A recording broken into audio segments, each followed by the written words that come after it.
First, I will not sign a plan that adds one dime to our deficits, either now or in the future.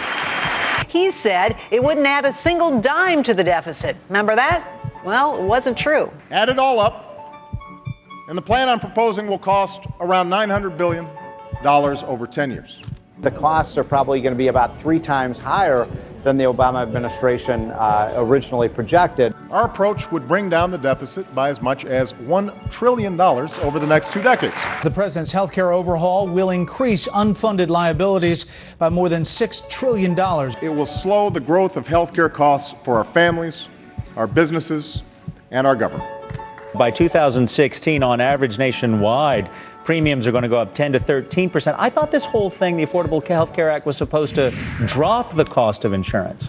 Prices rise, people lose their jobs, people's hours get cut back. The Affordable Care Act is restraining hiring. It is precisely to relieve the burden on middle-class families. ObamaCare is starting to hit the middle class hard. $165 billion in new taxes and fees on plans, drugs, and medical devices. 1,000 jobs lost in Colorado due to a new tax on medical devices, while another 950 are lost due to a series of cuts to Medicare payments. And with more than 7,300 full-time jobs now converted to part-time due to employer mandates under Obamacare. Now, since I signed the Affordable Care Act into law 10 months ago, Americans already have more power, greater freedom, stronger control of their health care.